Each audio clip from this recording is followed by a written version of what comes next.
Bueno, ante todo, muchas gracias por la invitación. Es realmente un placer estar acá en Uruguay, en particular en la Universidad Ort. Bueno, esta charla, como dijo Sergio, la primera parte de esta charla es bastante general. Hace un tiempo, cuando daba este tipo de charlas, tenía que, primero que nada, convencer a la audiencia de que el procesamiento del habla podía ser algo práctico, algo útil para todos, ¿no? Esa parte creo que hoy en día ya no hace falta, solamente con mencionarlo, ya todos vamos a decir, ah, sí, esto está bueno, ya lo estoy usando, o entiendo que en una próxima actualización de mi smartphone puede ser que venga y lo empiece a usar. Las aplicaciones más comunes hoy en día que incluyen tecnología de procesamiento del habla son, bueno, asistentes virtuales, se conocen varios de los que están acá, ¿no? Apple Siri, Microsoft Cortana, Alexa de Amazon, Google Now, son todos agentes que permiten resolver algún tipo de consulta o interacción muy breve mediante usos de comandos de voz. También ya hoy en día dejó de ser ciencia ficción tener una aplicación que nos permite mantener una conversación en tiempo real con una persona en otro idioma, o sea, que nos traduzca automáticamente lo que venimos diciendo y lo que la otra persona dice. También esto va de la mano de subtitulado automático, de películas, de series, que ya no requieran de una persona traduciendo. Estas cosas todavía tienen cierto porcentaje de errores, pero ya empiezan a ser usables de manera seria.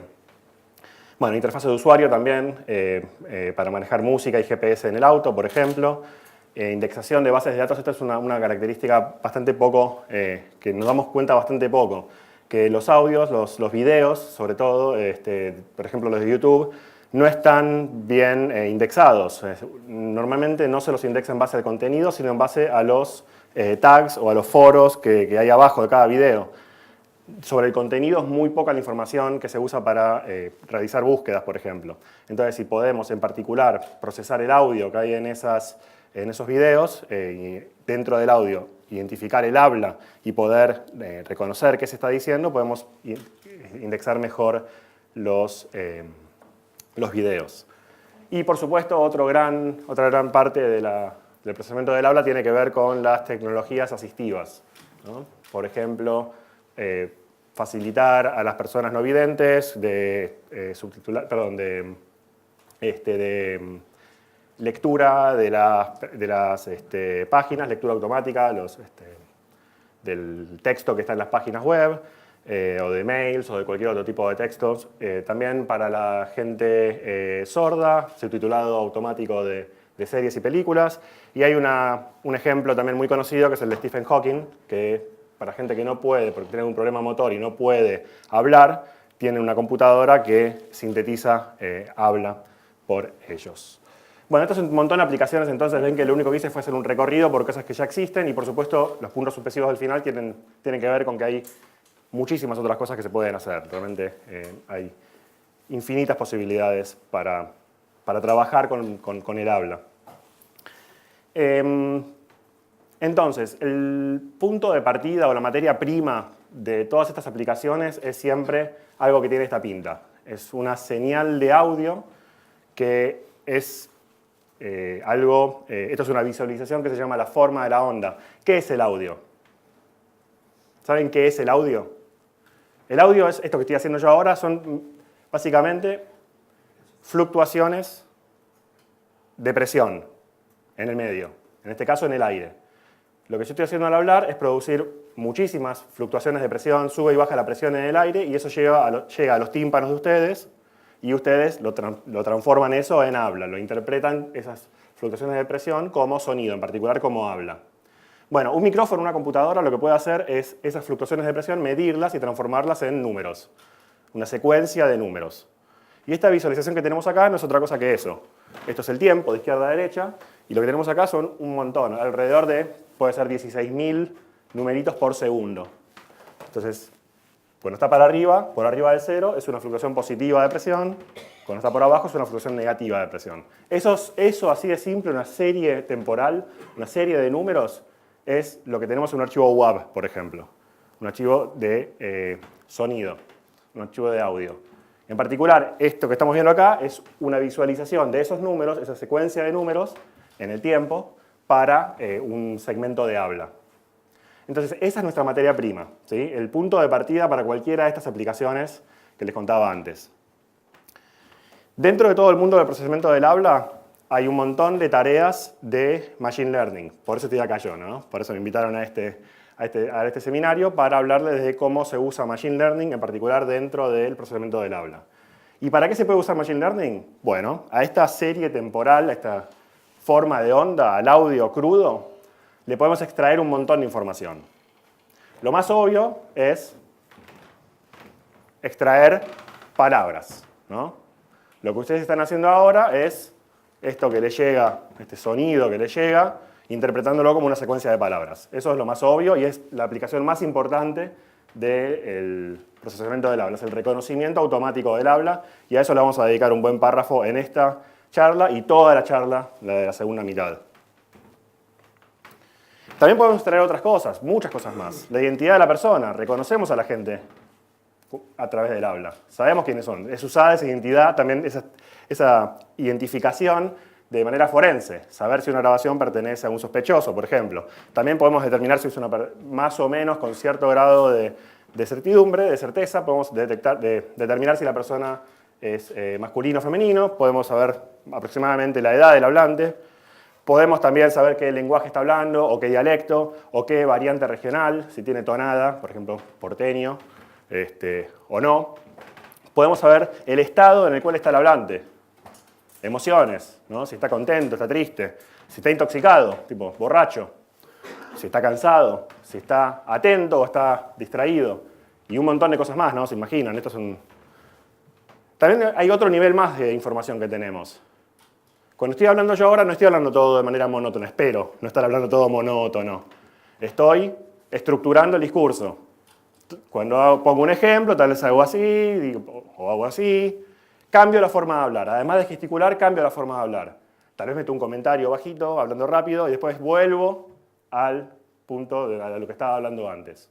¿Ven cómo puedo estructurar? Si hablo bien, si soy bien elocuente, puedo estructurar bien el discurso y a ustedes les va a resultar más fácil seguirme. Bueno, toda esa información está codificada acá y es muy útil extraerla, porque después se va a complementar con las palabras para poder armar un texto con una buena transcripción de lo que estoy diciendo. No solamente una secuencia de palabras, sino estructurarlo en párrafos, en oraciones, con coma, con paréntesis, con todo lo que corresponda para hacer más legible ese texto, esa transcripción. Bueno, y puntos suspensivos nuevamente, porque la cantidad de cosas que podemos sacar de la señal, acá solamente enumeré una, es enorme, o sea, realmente muy, muy notable. La cantidad de información que tenemos codificada. Y no es tan sorprendente, ¿no? Porque toda nuestra actividad social, o casi toda, se lleva a cabo hablando, ¿no? Es nuestra forma de comunicación primaria. Durante toda la historia de la humanidad, hasta hace pocos años, era la única forma de comunicación. Ahora ya tenemos unas cuantas más, ¿no? Hemos enriquecido nuestro repertorio de comunicación, pero no deja de ser la forma de comunicación primaria. Entonces no es sorprendente que haya tanta información, y de eso se trata Machine Learning aplicado al habla, a poder extraer de la misma manera que nosotros esa información que está ahí. Bueno, entonces, antes de poder pasar a ver Machine Learning propiamente dicho, déjenme aburrirlos un poquitito más con algo de análisis de señales o de procesamiento de señales, que es necesario para poder después hablar de qué información podemos sacar de la señal. Como les dije, el punto de partida es siempre la forma de la onda. Repito, es una secuencia de números, nada más, es una serie temporal, que de por sí es muy poca la información que podemos sacar mirando exclusivamente esto. Podemos saber que acá está hablando la persona, que acá se cayó un poco y que acá sigue hablando, pero no mucho más. La información más rica que podemos sacar de la señal proviene de hacer un análisis del espectro de la señal. Del espectro, esto es un espectrograma. Esto es así. En la onda puede tener, o tiene normalmente, varias frecuencias presentes en la señal. Podemos tener frecuencias más graves, frecuencias más agudas, y la combinación de todas esas frecuencias es lo que hace que una voz suene a una voz, un piano suene a un piano, ¿está bien? Que un trombón suene a trombón, que tengan un timbre, que tengan un tono. Todas las características del sonido están encapsuladas en las diferentes frecuencias presentes en la señal. Esas frecuencias se pueden extraer de la señal esta a través de, tal vez oyeron hablar por ahí, análisis de Fourier. Una transformada de Fourier lo que hace es ir cachito a cachito del tiempo, ir extrayendo las diferentes frecuencias que están presentes momento a momento. Esto va variando todo el tiempo. Entonces, esto que tenemos acá es un espectrograma que lo que hace es, en el tiempo, esto es el tiempo, mostrarnos las frecuencias que están presentes. En este ejemplo puntual, las frecuencias más útiles para el procesamiento del habla son las que van de 0 a 5000 Hz. Es un dato anecdótico. Y entonces, esto es una escala cromática, que el blanco significa 0, significa que no hay energía en esa frecuencia, y el negro significa que hay mucha energía en esa frecuencia. Y los grises son los puntos intermedios. Entonces, fíjense, estas son la evolución de, esta señal, de las frecuencias presentes en esta señal en el tiempo.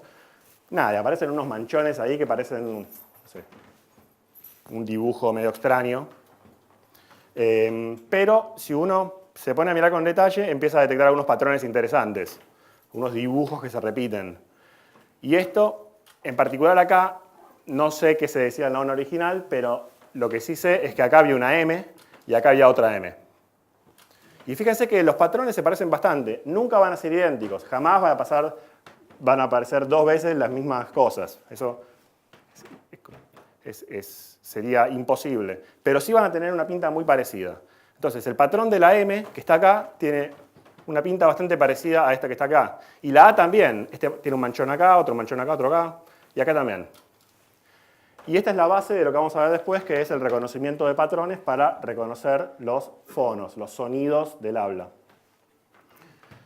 Pero bueno, no me quiero adelantar. Por ahora entonces lo que tenemos es la onda y el espectrograma. Esto nos dice qué frecuencias están presentes en cada momento en la señal. Y hay otros atributos acústicos que no los quiero marear demasiado. Uno muy importante es el F0, que es la frecuencia fundamental de la onda. Es una frecuencia muy importante que tiene una correlación fuerte con cómo nosotros percibimos el tono. Entonces, esta línea azul que se ve acá es el tono de voz de la onda esta, que acá va a estar bajando, acá sube, acá baja y acá termina subiendo. La frecuencia fundamental está relacionada con el tono que percibimos. Y hay otros atributos acústicos más. La intensidad es el más fácil de todos, que es el volumen, es cuán fuerte suena, que está relacionado con la amplitud de la onda. Y hay otros atributos más que están relacionados con la calidad de la voz, con si la voz suena rasposa, si suena fónica, que son jitter, shimmer, son cosas más técnicas, y la relación ruido armónico. En definitiva, estos son como el punto de partida de análisis de señales, son las cosas que podemos extraer de la señal. Los vamos a usar intensivamente más adelante. Entonces, este es el conjunto más básico de atributos que vamos a extraer después. Entonces, Machine Learning. El esquema general, tradicional, que vamos a visitar es, tenemos segmentos de habla de los cuales vamos a extraer atributos. Después, con eso vamos a entrenar un modelo de Machine Learning y este modelo lo vamos a usar para extraer alguna información puntual. La información es la que les dije antes, ¿no? Tenemos ahí, pueden ser palabras, identidad del hablante, lenguaje, etc. Entonces vamos a empezar a recorrer este camino viendo un poco más en detalle las diferentes partes para los problemas puntuales. Primero es de qué segmentos vamos a extraer atributos. Esto va a depender fuertemente de la tarea. La longitud del segmento va a depender fuertemente de la tarea que queremos desarrollar. Tenemos ahí dos extremos. En uno está segmentos de pocos milisegundos. Estos son los que se usan en reconocimiento del habla. Porque los fonemas, a medida que los decimos, varía mucho la señal. Muy rápido. Entonces, la ventana tiene que ser muy chiquitita. Si agarramos una ventana más ancha, nos perdemos un montón de información. Vamos a estar colapsando muchos fonemas en uno solo. Entonces, vamos a tener ventanas del orden de 20 o 30 milisegundos. Son muy pequeños. Y los vamos a ir barriendo con algo de superposición.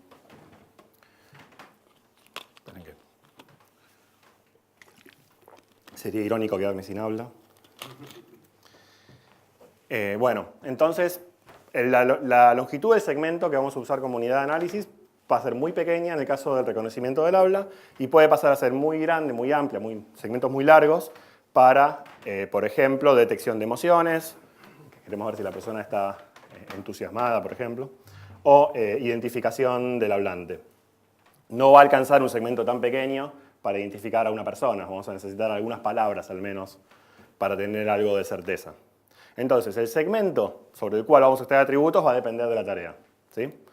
Y ahora, ¿y qué atributos vamos a extraer? Yo les mencioné recién todos estos, ¿no? El nivel tonal, la frecuencia fundamental, intensidad, estos atributos más de bajo nivel acústico, y los atributos espectrales que se llaman MFCCs, que esto les puedo contar más adelante. Todos estos son nada más una semilla, el punto de partida. A cada uno de estos para cada uno de estos podemos calcular el máximo, mínimo, la media, la mediana, los percentiles que querramos, podemos calcular la desviación estándar, las estadísticas que querramos. O sea, ahí tenemos una linda cantidad de cosas para probar. Y también, dado que estas son series temporales, podemos suavizarlas, podemos calcular la primera derivada, la segunda derivada. Y todo esto empieza a ser una explosión de atributos impresionante, ¿no? Se entiende que tenemos algunos de punto de partida por 10, por 2, por 3.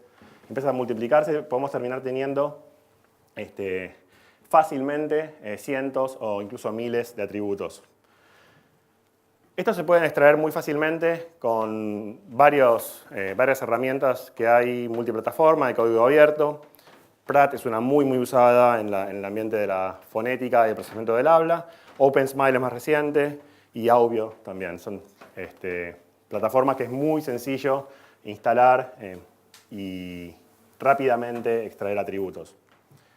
Entonces, en este esquema que les decía de aprendizaje supervisado tradicional, tomemos, por ejemplo, la clasificación del lenguaje. ¿Está bien? Vamos a tener, como es aprendizaje supervisado, contamos con que tenemos ya datos etiquetados, ¿no? Tenemos audios, están acá, y cada uno tiene su etiqueta correspondiente que algún ser humano se tomó el trabajo de poner. Entonces, confiamos en que estas etiquetas son correctas, en que los datos tienen este ground truth, esta verdad como punto de partida.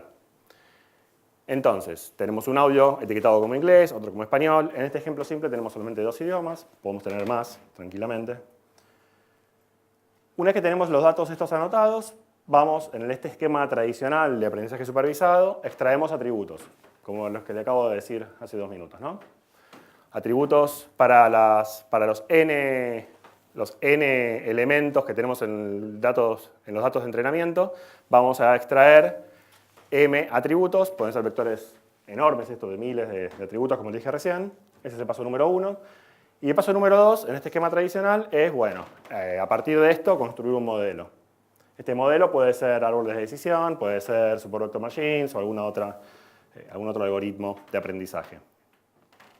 Y en el medio puede ser que haya selección de atributos también, quedarse con los atributos más informativos, descartar aquellos que no me aportan mucho. Este esquema, así como está, es muy simplista, por supuesto, es un enfoque bastante ingenuo hoy en día, pero funciona bastante bien. ¿En qué casos? Bueno, por un lado, como trabajo práctico de una materia introductoria, está bastante bien.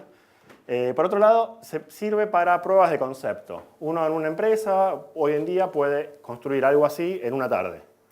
Es muy sencillo. Si uno cuenta con que tiene datos, esto es lo único que puede ser costoso, si uno tiene datos, puede pasarte tal vez un par de horas o una tarde etiquetando datos, y una vez que tiene los datos, construir.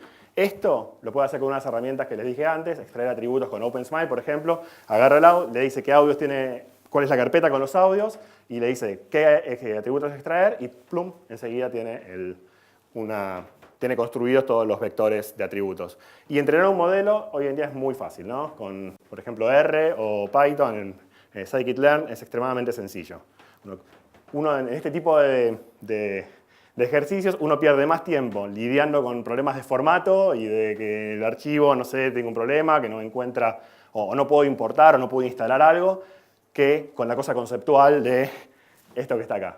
Es extremadamente sencillo esto, entonces en una tarde uno puede tener una prueba de concepto como para después evaluar si tiene sentido o no pasar a trabajar de manera más sofisticada, si se quiere. Y sobre todo que para algunas tareas como por ejemplo el reconocimiento del género del hablante, esto ya de por sí puede llegar a niveles de exactitud muy buenos. No hace falta hacer algo mucho más complejo. Pero claro, siempre se puede mejorar. Les cuento ahora el estado del arte de hace unos años y después vemos qué pasa hoy en día. Hace unos años hace unos más o menos 10 años, la cosa era así. Uno podía extraer estos atributos, esto es igual como les dije, y después, en lugar de pasar a clasificar un modelo directamente, lo que hacía era correr PSA, por ejemplo, alguna técnica de reducción de dimensionalidad. Ahora vamos a tener acá vectores, pero más cortitos, mucho más cortitos. Este tiene K, donde K es mucho menor que M atributos. Esto se logra con PSA, que es Principal Component Analysis, análisis de componentes principales. Lo que busca PSA es una técnica no supervisada. Lo que busca es encontrar las componentes más informativas, hacer una transformación de las dimensiones del problema, las dimensiones originales, y va eligiendo una a una dimensiones lo más informativas posibles y las van ordenando por cuán informativas son, por cuán bien, cuán compactamente representan a estos vectores. Entonces, estos vectores de acá son más cortitos y es una representación más compacta de casi la misma información que había acá. Suele haber una pérdida, al reducir la cantidad de dimensiones, hay una pérdida de información, pero que si hacemos bien las cosas debería ser acotada.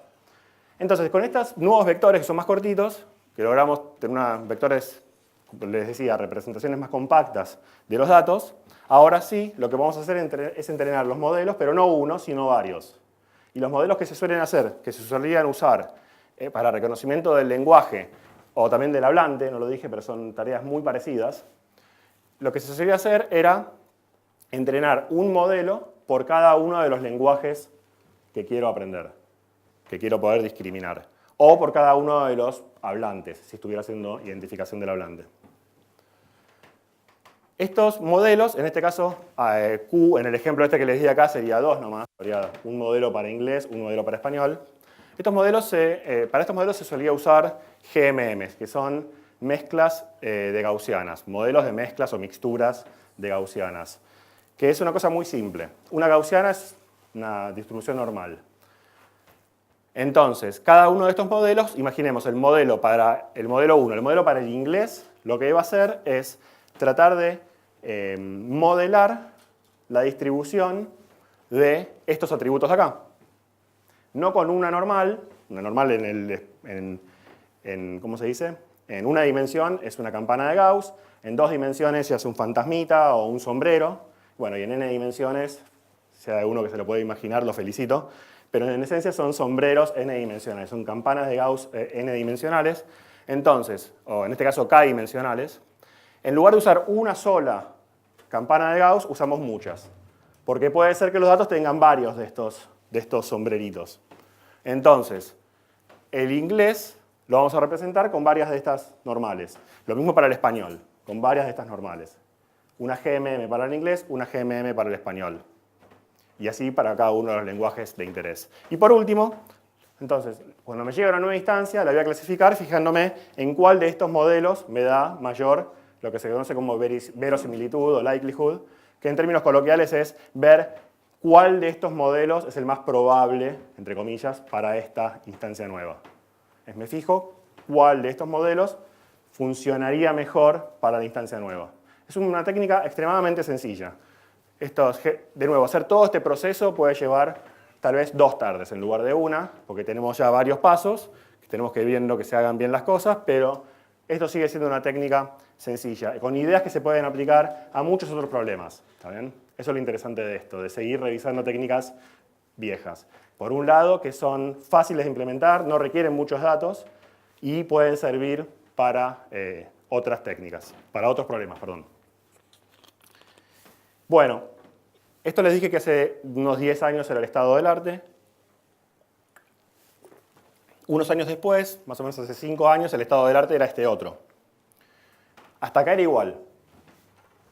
Datos originales, extraemos los atributos, que son muchísimos, pasamos a vectores más chiquititos, de menor dimensionalidad, y lo que hacemos ahora, como mejora por sobre las GMMs, que ya no los usamos más, es entrenar un modelo directamente, a partir de esto, pero modelos, en particular uno que funciona muy bien es el LDA, que es Linear Discriminant Analysis. Que lo que es una idea extremadamente sencilla, que es muy parecido a PSA, pero en este caso es supervisado. Lo que hace es, vuelve a cambiar el sistema de dimensiones, pero esta vez eligiendo no por cuán informativas son en general las componentes, sino por cuán bien discriminan las clases. Eligen un nuevo sistema de coordenadas para estos datos, pero ahora diciendo, bueno, voy a elegir como primera componente a la que mejor me discrimine al inglés del español. Una vez que ya puse esa, voy a pasar a elegir la segunda componente con el mismo criterio. Y así, una a una voy eligiendo nuevas componentes y ya eso me da directamente un clasificador. No hace falta seguir avanzando y agregar otra capa más. Y eso funcionó bien hasta hace unos 3, 4 años más o menos, cuando llegó, ¿qué cosa? ¿Qué técnica revolucionó todo? ¿Nadie sabe? ¿O están todos dormidos? No. Eso es muy anterior. Ahora, ¿cuál está revolucionando todo? Redes neuronales profundas, Deep Learning. Deep Learning, redes neuronales están con nosotros desde los 70s, pero siempre tuvieron un problema de que no le podía encontrar la comunidad científica la vuelta para poder entrenarlas cuando eran muy grandes, en esencia. Esa barrera se rompió en el año 2007, me parece, por ahí, alrededor de ese año, y a procesamiento del habla llegó en el año 2010. Después les cuento un poquitito más cuando veamos reconocimiento. Pero acá también llegó, y ahora el estado del arte de hoy en día es reemplazar esto de acá, este modelo, en lugar de decir usamos LDA, usamos acá una red neuronal profunda para, a partir de estas dimensiones, de estos vectores, hacer reconocimiento. Y lo que está pasando hoy en día, esto desde hace poquitos meses, es que ya directamente desde acá, desde los datos originales etiquetados, se está entrenando un modelo directamente que vaya a predecir el lenguaje. Un modelo de redes neuronales profundas sin pasar por la extracción de atributos. Esto es muy notable porque acá hay mucha información que llevó mucho tiempo de investigación. Saber que los atributos espectrales son informativos, que sirven. Acá se está pasando directamente de la señal, lo que se está proponiendo ahora, está empezando a funcionar, es pasar directamente de la señal de habla a etiquetar directamente con una red neuronal profunda. O sea que la red se va a encargar de todo, tanto de la extracción de atributos, en cierta forma, hasta la clasificación posterior. Bueno, esto es entonces las técnicas así más modernas de reconocimiento del lenguaje y del hablante. Esta misma arquitectura también se usa para emociones y para intoxicación y para muchas otras tareas de clasificación basadas en el habla. Pasemos entonces ahora a reconocimiento del habla. Antes, ¿alguien tiene alguna duda con esto? ¿Me frena? No hay ningún problema. Bueno, pasemos entonces a reconocimiento del habla, que es esta vez es la tarea más importante de todas en el procesamiento del habla, que es, a partir de la señal, poder extraer las palabras que el hablante está diciendo. Bueno, como les dije, tenemos la señal acá con el espectrograma. Y entonces lo que podemos hacer es encarar esta tarea del mismo modo, de una manera ingenua, como encaramos recién la clasificación de lenguajes. Les dije, ¿se acuerdan que en el habla es conveniente agarrar segmentos más chiquititos? No cosas más grandes, sino segmentos chiquitos. Bueno, para cada uno de estos segmentos, que los vamos a llamar observaciones, por una cuestión, la jerga que se usa en esta área, son observaciones O1, O2, O3, O4, etc. 1, 2, 3, 4. Entonces, lo que podemos hacer es cada uno de estos tratar de clasificarlo, ¿no? Y podría dar algo así, como resultado. Esto es lo que querríamos, tal vez. Fíjense, este de acá se clasifica como silencio, esto como silencio, esto como S, esto como S, esto como S, esto como S, esto como S, me aburro. Esto como A, esto como A, esto como A, esto como A, esto como A. Esto como P, esto como P, O, silencio. Entonces acá se podría leer, si uno lee todas estas secuencias, sapo, manta, ¿no? 2 palabras ahí. Si la clasificación funcionara bien, yo tendría eso y ahora tendría que pasar de esta secuencia de letras, si se quiere, o de fonemas reconocidos, podría pasar de alguna manera a la secuencia de palabras. ¿Qué opinan de esto? ¿Les parece una buena idea? Siempre que un profesor pregunta eso, la respuesta es no, ¿no? ¿Pero por qué no?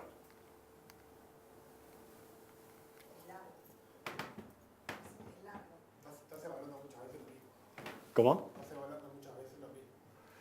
¿Es largo? Sí. ¿Estoy evaluando muchas veces lo mismo? Sí.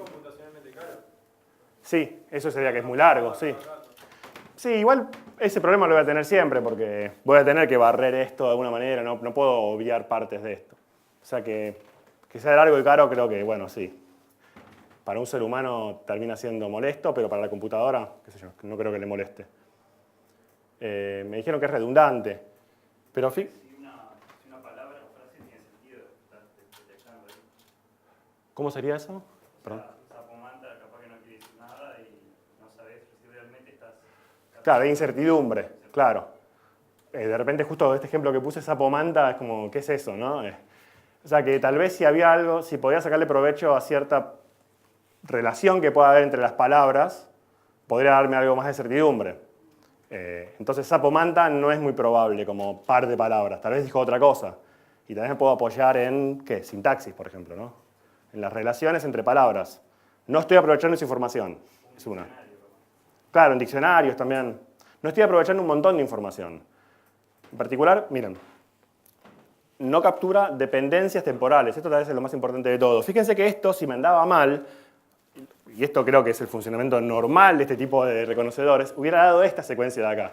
S, S, S, A, E, porque tal vez la E justo ahí se parecía a una A, el coso del medio, no sé. A, P, T. Las P y la T son muy parecidas si uno ve el espectrograma. Entonces podría ser que confundiera ahí. O, U, O, la O y la U también pueden confundirse. Entonces puede ser que esta fuera la secuencia de salida. Ya olvídense de Manta. Ya para pasar de esto a Sapo, y ya era como un problema, ¿no? Un salto importante que tenía que hacer. Entonces, no estoy capturando las dependencias temporales, en que la probabilidad, viendo todo esto, la probabilidad de que esto sea una E es bajísima. Fíjense, tengo AA, un solo frame con E, y después AAA. Lo más probable viendo esto es que esto fue un error, lo que está en rojo, y que simplemente esto es una A. De nuevo, uno no puede decir esto tan brevemente, pasar de P a T a P. Estamos hablando de 20 o 30 milisegundos, eso es demasiado rápido. O sea que esto no es una secuencia válida, articulatoriamente no puedo llegar a producir esto. Entonces, acá no estoy sacando provecho de esas cosas, de que no puede haber cambios tan rápidos. Entonces, tiene que haber una dependencia. Este de acá, este frame, no es independiente de los vecinos. Están ligados de alguna manera. Van de la mano. O somos todos A o somos todos E, pero nada, un salto de A a E a A no puede darse. Entonces, esas dependencias temporales no las estamos aprovechando con esto. Estamos suponiendo independencia de cada una de las instancias y esa independencia no existe. La podemos usar a nuestro favor. No está mal hacer esto, solo que no estamos sacándole el jugo al dominio. Y después, no consideramos que hay un léxico, o sea que eso lo dijeron por ahí, que sapo y manta son dos palabras, pero si decía sopo, tal vez me decían eso no es una palabra, andate a la siguiente respuesta que tengas, que tal vez es una palabra informada, y lo mismo para la sintaxis. Sí. No, la contracara de eso que decías también es qué tanto refleja, por ejemplo, los espacios de silencio, la forma natural del habla, cuando en realidad cuando estás hablando de forma natural tendés a juntar los fonemas o, por ejemplo, a pronunciarlos de formas que no son exactamente como se escriben. Totalmente. Entonces hay como Totalmente. una diferencia entre leer el diccionario, por ejemplo, o algo escrito y la forma en que lo reconoces. Totalmente. Sí, de diccionario me refiero a que la palabra existe. Sí, y además, claro, del diccionario yo podría sacar la información de cómo se pronuncia, sobre todo en lenguajes como el inglés, que no es un mapeo directo. Sí. Entonces, esa información, acá no la estoy aprovechando, de ninguna manera. Entonces, la tendríamos que poder agregar de alguna manera. En particular, lo que decís vos es, el diccionario, si está bien armado, debería tener todas las pronunciaciones posibles de una palabra, para sacarle bien el jugo. Bueno, y además hay un problema computacionalmente difícil, que es pasar de esto a una secuencia de palabras. Esta secuencia de letras, aunque no tuviera errores, tampoco es trivial como pasar a una secuencia de palabras. Sí, ahora deben estar imaginando cómo recorrer la secuencia, pero no es trivial, no hay un mapeo directo. Y el problema ese de pasar de esta secuencia de caracteres a una secuencia de palabras, ya de por sí tiene una complejidad parecida a la solución que les voy a dar ahora. Así que mejor agarrar directamente una solución un poco más específica para este problema, que tratar de emparchar esta idea que está acá. Entonces, el enfoque tradicional me refiero a simplemente considerar de manera aislada estas instancias, no sirve. Tenemos que buscar un modelo un poco más complejo. Ese modelo lo vamos a ver ahora. Entonces, para empezar, las observaciones, cada una de esas observaciones las vamos a modelar hasta hace unos años con GMMs, lo mismo que les acabo de decir, para modelar los idiomas, pero ahora uno para cada fonema, para cada uno de los sonidos del lenguaje. Y ahora se usan, hace ya un poco más que con el problema anterior, se usan DNNs desde el año más o menos 2010. Empezaron a aparecer los primeros trabajos. Entonces, vuelvo por atrás. La tarea de, entre comillas, clasificar esto de acá, este frame de acá, en una A, lo vamos a modelar o con GMMs o con redes neuronales. Una pregunta, eso que decís de frame, ¿no Sí. tiene que ser de manera dinámica? O sea, ¿en qué momento decís acá empieza? Buena pregunta. Acá les metí un poquito de trampa, porque acá en realidad los frames estos van con superposición. Vos vas barriendo esto con un ancho y vas avanzando de a poquito. O sea que tenés superposición. Entre un frame y avanzas un poquito, vas barriendo todo. ¿Y qué determina cuál es el que mejor se...? Son números que se determinan empíricamente. Probemos con ancho de ventana 30 milisegundos y avanzando de a 10. ¿Cómo da? Ahora probemos de a 15. Con 30 a 15. Un grid search para determinar esos parámetros es lo que se suele hacer. ¿Está bien? Y eso puede variar, es importante porque puede variar de hablante en hablante, de corpus en corpus. No son necesariamente fijos. ¿Está bien? Bueno, entonces decía, las observaciones, la clasificación, entre comillas, ahora vamos a ver por qué, de cada uno de estos segmentos en un fonema, lo vamos a modelar o con GMMs en el pasado o con DNNs ahora. Y lo importante, lo que les quiero contar acá, es qué pasa con esas dependencias. Y acá este es uno de los bichos que van a hacer que muchos me odien, pero vamos a ver si lo podemos entender. Esto es un Hidden Markov Model, es un modelo de Markov oculto. Vamos a entrenar uno de estos monstruos para cada fonema del lenguaje. Vamos de a poco. Acá, miremos solamente este estado. Tiene acá abajo una GMM. Esto que está dibujado acá, ven, tiene fantasmitas ahí, una cantidad de sombreros, o tiene personas abajo de una sábana. Es una colección de gaussianas. Esa es la forma de modelar la distribución de los atributos de en particular un fonema. Pero no un fonema, sino un tercio de fonema. Ahí lo empezamos a complicar. Vamos a partir cada fonema en 3 partes. Y ahora necesito explicar por qué eso. Y después volvemos acá. Si yo digo A, la A es bastante estable desde el comienzo hasta el final. No hay demasiados cambios. Pero yo les digo P. Papá. Hay 3 momentos en este tipo de consonante particular. La P tiene un momento en el cual vengo hablando y cierro los labios. Ese es el primer momento. Y ya algo genera, un ruido genera eso, un ruido particular. Llego y digo, ¿está bien? Parece que viene un insulto después, ¿no? El segundo momento es el silencio. Hay un silencio que dura muy poquitito, pero hay un silencio que se puede detectar en la señal.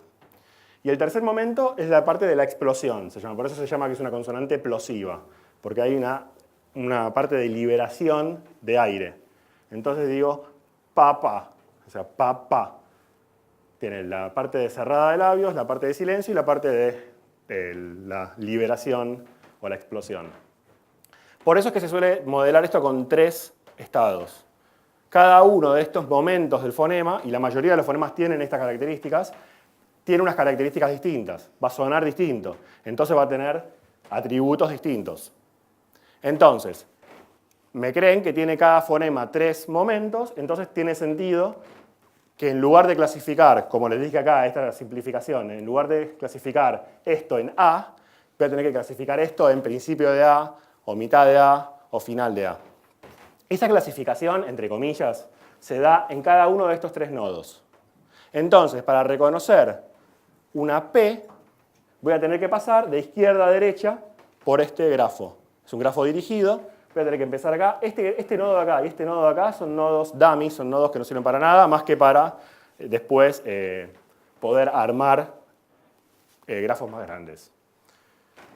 Entonces, los tres que importan son estos tres. Entonces, para poder reconocer una P, voy a tener que pasar por acá, reconocer el principio de la P, seguir avanzando, reconocer la mitad de la P. Tal vez el silencio de la mitad de la P dura mucho, puedo quedarme ahí. Y entonces, para eso está el rulito este, para quedarme acá mucho tiempo, dejando pasar silencio, milisegundos, hasta que finalmente termino el insulto ese y avanzo acá, reconozco el final de la P y sigo hacia la siguiente letra, hacia el siguiente sonido. ¿Sí? Cada uno de estos bichos del medio me va a servir para reconocer una parte del fonema. Y lo que es interesante acá es que tengo que ir izquierda a derecha. Acá no puedo volver para atrás. Me puedo quedar a vivir un tiempito en un nodo, pero no puedo volver para atrás. Y para reconocer una P tengo que recorrer en orden los tres momentos de la P. Lo mismo para la A, lo mismo para la J, para todos los sonidos del lenguaje. Sí. ¿En todos los idiomas se dividen en tres o hay un...? Es una buena pregunta. 3 es un número al cual se llegó de manera empírica, porque hay cosas más complejas. La R, por ejemplo, no tiene 3 momentos. Una R es una cosa extraña, porque yo diría que tiene varios momentos. O sea que hay sonidos que no cumplen con esto, pero más o menos esto se amolda bien. Sí. Yo pensaba en el chino, ¿no? Sí. O sea, me impresiona y pensar en chino más obvio con un lenguaje.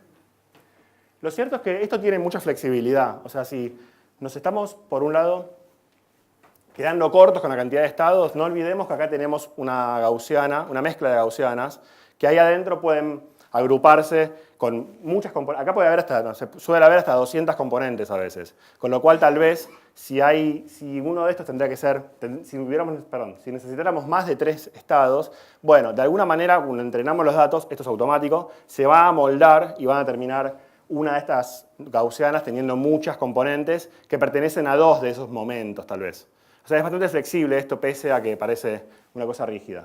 Y el número 3 también se lo eligió porque si ponemos más, vamos a ver que se hace computacionalmente más caro, el procesamiento es computacionalmente más caro, entonces hay que tratar de mantenerlo lo más reducido posible. Hoy en día ya eso que acabo de decir no tiene sentido porque el poder de cómputo creció exponencialmente desde mitad de los 80 cuando esto se empezó a desarrollar. Con lo cual, el número 3 fue un número empírico y seguro que ahí, no lo conozco yo, pero apuesto que hay experimentación de subir el número de estados para otros lenguajes que lo requieran. Sí. ¿Qué pasa si vos estás analizando una letra, una P con 3 momentos o lo que sea? Porque eso, yo me lo imagino que funciona si pasás los 3 estados y ya se acuerda, sabes si está P. Pero ¿qué pasa si en los espectrogramas que estás analizando no lográs pasar por X motivo de...? Ahora lo vamos a ver, es una buena pregunta. Es todo probabilístico, siempre vas a pasar la respuesta. El tema es que vas a tener diferentes lugares por donde pasar, diferentes caminos. Vas a poder pasar por el de la P, y por el de la B, y por el de la D, y al final te vas a quedar con el camino más probable. A eso vamos ahora. Es una buena pregunta. Nada acá es determinístico, nada es lineal. Todo es así, borroso, probabilístico. Entonces, esto que hicimos acá, este monstruito, es para un fonema. Y el fonema, bueno, un lenguaje tiene muchos fonemas. El español tiene algo así como 30 fonemas en ese orden. Y más o menos en ese orden están los fonemas de todos los lenguajes, al menos los ¿cómo se dice? Los lenguajes más conocidos, ¿no? Más hablados. Hay miles de lenguajes en el mundo, no podría afirmar acá tan alegremente, pero sí para el español, el chino, el alemán, todos están en ese orden de fonemas. Entonces, para cada uno de esos fonemas vamos a construir esto. Y después, ahora, agarramos el léxico de palabras, todas las palabras que sabemos que son válidas en un lenguaje, pueden ser así, decenas de miles de palabras, vamos a construir para cada una de esas palabras, por ejemplo, sol, vamos a agarrar cada uno de los HMMs de los fonemas y los vamos a concatenar, haciendo esto. Acá está el monstruito el HMM de la S, acá está el de la O y acá está el de la L. Y se pegan así, poniendo aristas nuevas, ¿no? Simplemente para cortar y para pegar los HMMs. Entonces, ¿qué pasa acá? Concentrémonos en una sola palabra, sol. Para reconocer sol, vamos a tener que pasar de izquierda a derecha y reconocer el principio de la S, el medio de la S, el fin de la S. Tucu, tucu, tucu. El principio de la O, el medio de la O, el fin de la O. Tiqui, tiqui, tiqui. El principio de la L, el medio de la L. Tal vez me quedo acá, porque dije sol como pomelo. Me quedo acá dando vueltas y después avanzo y termino. Entonces, la forma de reconocer la palabra sol es de izquierda a derecha sin volver para atrás y pasando por todos los nodos. En otras palabras, usando todas las observaciones de la señal. A ver, esto para cada palabra, ¿sí? ¿Están siguiendo? Una vez que tengo esto hecho para cada palabra, ya puedo pasar, dar un paso más y armar un reconocedor así. Tengo las n palabras de mi léxico. De nuevo, son 50.000. Bueno, 50.000 palabras. Uy, eso es va a ocupar mucha memoria. Bueno, va a ocupar algunos megas, sí. No es un gran problema, unos megas de memoria. Porque son todos tablitas de números estos, acá no tenemos nada demasiado pesado. Bueno, ponemos las 50.000 palabras. Cada una de estas cajitas es algo de este estilo. Vamos a tener acá tal vez está sol, acá está abracadabra, acá está otorrinolaringología, acá está A. Todas las palabras. Entonces, y el grafo que vamos a armar, este modelo oculto de Markov, va a empezar en este nodo acá, va a poder ir hacia cualquiera de estas palabras, después viene acá este otro nodo dummy, y opcionalmente va a permitir un silencio o no. Este silencio es otro de estos bichos, pero entrenado para silencios. ¿Qué es el silencio? Si el silencio es que no hay señal, digo nada. No, eso no es el silencio. Eso es una idealización del silencio. En una grabación, el silencio puede ser esto. No hay silencio, hay un aire acondicionado, hay crujido del piso, hay respiraciones por ahí. En la calle el silencio, o sea, comparado con el habla, para contrastarlo del habla, es ruido, ¿no? Bocinazos, perros ladrando. O sea, todo lo que no es habla va a ser silencio. Entonces, lo vamos a tener que modelar. Vamos a tener que entrenar uno de estos bichos. Se suele usar un solo nodo para el silencio. Y ese nodo, en general, el silencio va a tener una gaussiana con un montón de componentes, porque hay muchas formas de silencio. Puede ser silencio casi como esto, que es bastante limpio, o puede ser silencio con un tipo ladrando atrás. Trrr. Sí. Y hablando de silencio, ¿cómo se con la H? Que estamos hablando de la... Muy bien. La H, así como vos decís... ¿Cómo? ¿La sacás por contexto, por las palabras que ya tenés? Bueno, la H, el símbolo H, en una palabra como hola, no corresponde a un fonema. La transcripción fonética en el diccionario, hola, escrito con H, eso del saludo, la transcripción es la misma que hola de la onda del mar, la onda marina. O sea, la H ahí no va a aparecer como un fonema, no vas a tener un fonema para la H. Los fonemas que están representados, no vas a tener un HMM para la H, digo. Los fonemas que tienen una representación acá con HMM son los que se pueden escuchar, los que podemos decir. La H es un sonido mudo. ¿Sí? Entonces, por eso hay que distinguir lo que es la ortografía, de cómo se escriben las palabras, de cómo se pronuncian. En español es casi directo, hay un mapeo casi directo, con pocas excepciones. Pero lo mismo pasa con la U después de la Q. Nada, no hay ningún sonido ahí correspondiente a esa letra. Por eso cuando hablo de diccionario siempre hablo de diccionario fonético, de cómo se pronuncian las palabras. Cómo se escribe no me importa. Y en un lenguaje como inglés menos todavía, porque cómo se escribe las palabras es casi totalmente anecdótico respecto de cómo se pronuncian. ¿Está bien? Bueno, entonces, dijimos que vamos a entrenar un modelito para el silencio. Entonces, este modelo que construí acá me va a permitir reconocer cualquier secuencia de palabras, con o sin silencios en el medio. Si, por ejemplo, dije, hay una palabra por ahí que es para la, y hay otra palabra que por acá que es casa, para reconocer casa voy a reconocer la, me mando por este coso de acá, vengo acá, paso por casa, y este puede ser el nodo final, y ahí termina. Entonces, lo que voy a hacer con esto es buscar el camino más corto para, dada una secuencia de observaciones, saber cuál es la secuencia de estados ocultos. No dije eso antes, perdón. Estos son los estados ocultos. Por eso se llama Hidden Markov Model. Hay estados ocultos que son los que quiero adivinar, los que quiero reconocer. Entonces, dadas las observaciones, haciendo esto que les dije antes, yendo de izquierda a derecha, voy a tratar de pasar, entre comillas, en paralelo por todas las palabras. Voy a buscar cuál es el camino de todas las formas posibles de recorrer esto, todas las formas posibles de consumir las observaciones, y me voy a quedar con la más probable. Para eso hay un algoritmo que se llama Viterbi, que es un algoritmo muy parecido al algoritmo de Dijkstra, que el de Dijkstra busca camino más corto en un grafo. Cómo llegar de acá a acá en un grafo, pasando por considerando todas las rutas posibles. El algoritmo de Viterbi es muy parecido, es un algoritmo de programación dinámica que va a considerar todas las formas posibles de recorrer esto y me va a devolver el camino más probable. Ese camino más probable es el resultado del reconocimiento. Entonces, dada una observación, un montón de observaciones, que son los vectores esos que les conté antes, vamos a buscar cómo caminar por acá de manera óptima, de manera más probable. Y ese camino más probable va a ser la secuencia de palabras que me va a devolver el reconocedor. Una pregunta, ¿más que grafo no es un autómata? O sea, Sí, es un autómata. Sí. Usé la palabra grafo para más simple, pero sí es un autómata. Es un grafo dirigido, es un autómata. Sí. Bien.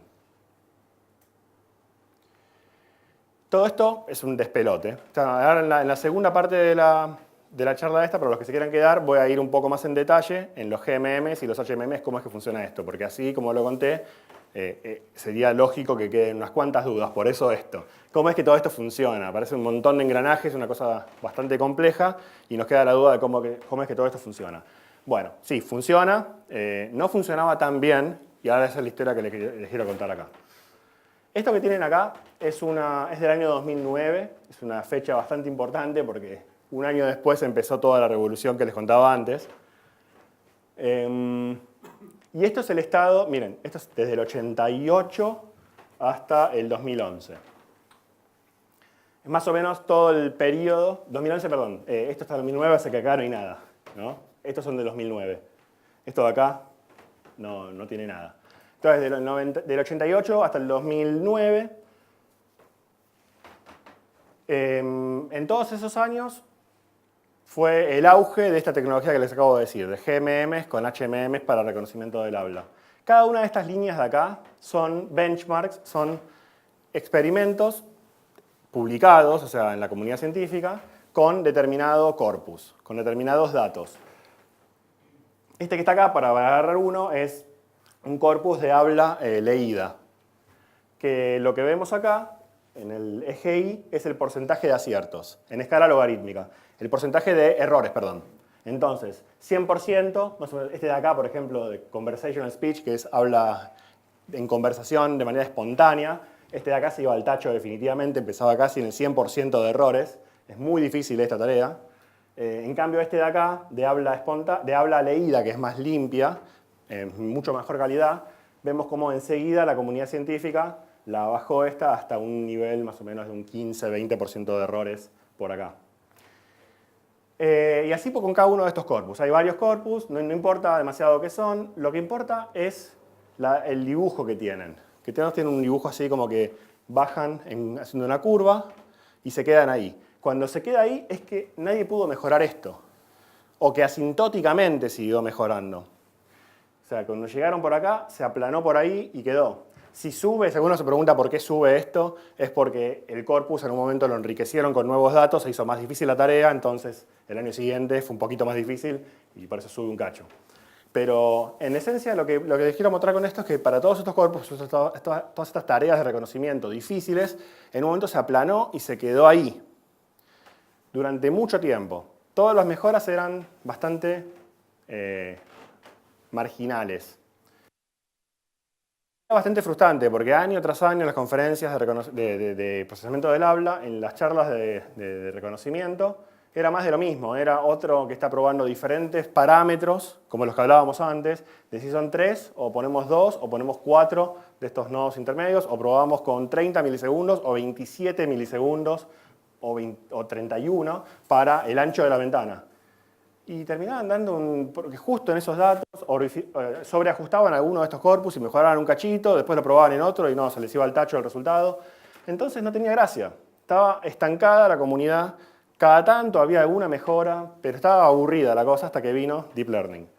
Antes de eso, déjenme decirles, hago un poco más para atrás, teníamos ya, esta era la cuarta generación de sistemas de reconocimiento. La primera y segunda, desde el 30 hasta el 60 y pico, era con era con circuitos electrónicos, no había el concepto de computadora moderna todavía. Cuando aparecieron las computadoras, los primeros sistemas que empezaron a funcionar muy bien eran de Dynamic Time Warping, que lo que hacen es, tengo una palabra objetivo, como por ejemplo sapo, la tengo grabada y tengo una palabra nueva que quiero ver si es sapo o no, y lo que hago es compararlas y tratar de alinearlas. Si las puedo alinear bien con esa técnica, dijo sapo. Si no las puedo alinear bien, bueno, probemos con otra palabra. Es una idea bastante buena, pero que bueno, no funcionó muy bien. Después llegaron los GMMs, que es la historia GMMs más HMMs, que es lo que les conté recién, y después, ¡pum!, pasó esto. 2010 en adelante apareció Deep Learning. Y lo que usaron al principio fue, fíjense, esto que está acá, DNN, o sea, HMMs, los Hidden Markov Models, pero apoyados en lugar de sobre GMMs, que es esta columna de acá, apoyados sobre DNNs. O sea, las redes neuronales profundas se usaban al principio solamente para modelar cada uno de los noditos, cada una para modelar el principio, el medio o el final de los fonos, cada uno de los 3 momentos del fono, para reconocer los patrones, básicamente. Reconocer los patrones espectrales de cada una de las partes del fonema. Este fue el primera tanda de experimentos que se hizo, y fíjense los resultados. Estos de acá son, de nuevo, varias tareas de las que les contaba recién.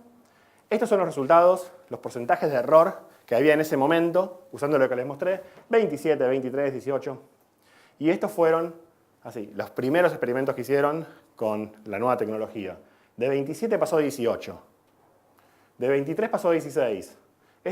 Esta quedó bastante bien porque ya estaba funcionando bastante bien, pero igual bajó. Bueno, de 36 a 30. Entonces, ya la primera camada de sistemas o de trabajos experimentando con HMMs apoyados sobre redes profundas hizo que eso que venía siendo una curva así, pegara un escalón para abajo. Y a partir de ahí siguió bajando así. Recién se está estabilizando ahora, pero sigue la cosa bajando estrepitosamente. Sigue con una curva así. En algún momento se va a aplanar eso también, pero en algunos contextos, en algunos dominios, ya se llegó a una calidad, a una performance parecida a la del ser humano. Nosotros también, no sé si se fijaron acá, nosotros también cometemos errores.